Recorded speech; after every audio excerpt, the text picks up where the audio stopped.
मैंने कहा कि जब आपने मैसेज ये दिया है तो इसका सेंडर का नाम दो।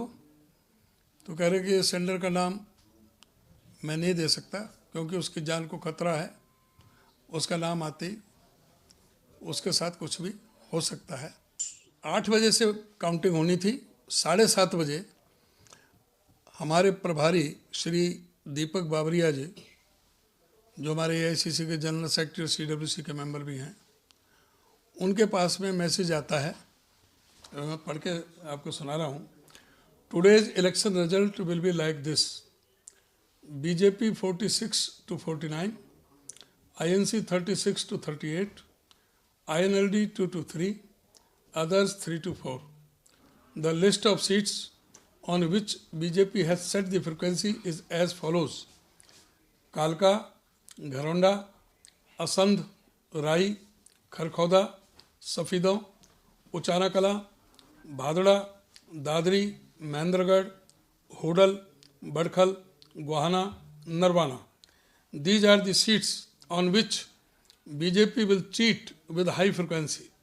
Hence, you will not win even a single seat out of these seats.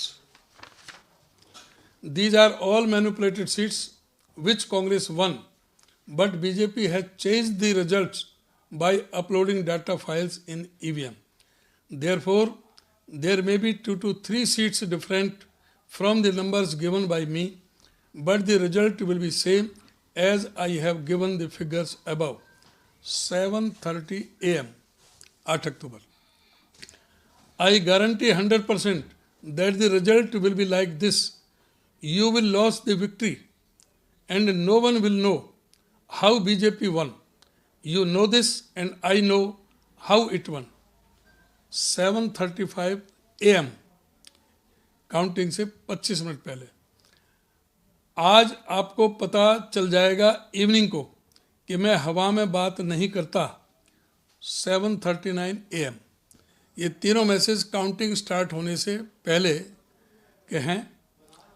और नेक्स्ट मैसेज उनका नेक्स्ट डे 9 अक्टूबर को आया 11:44 पे।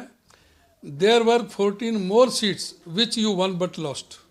तो सर ये तो जी बाबरिया जी ने जो ये चेक सर आपको समय पर उपलब्ध नहीं करवा पाए, स्वास्थ्य खराब उनका बताया गया उस दौरान, तो अब इसको लेकर क्या तैयारी है सर कांग्रेस की? कई कैंडिडेट आपके कोर्ट भी जाने की बात कर हमने ये अगर उसी दिन 8 तारीख को जब ये आया मैसेज तभी प्रेस कॉन्फ्रेंस बाबरिया जी कर देते या ये मैसेज हमें फॉरवर्ड कर देते तो हम उसी समय प्रेस कॉन्फ्रेंस कर देते और ये सारी जनता के सामने, सारे मीडिया के सामने ये EVM का सारा बेनकाब हो जाता, सारा जो मामला।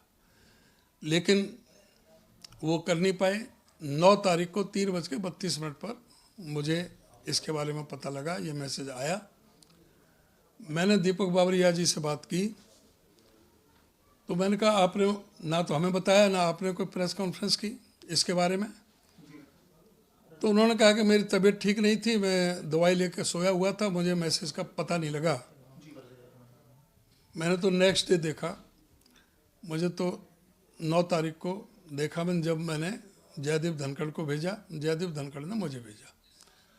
तो मैंने कहा कि जब आपने मैसेज ये दिया है तो इसका सेंडर का नाम दो।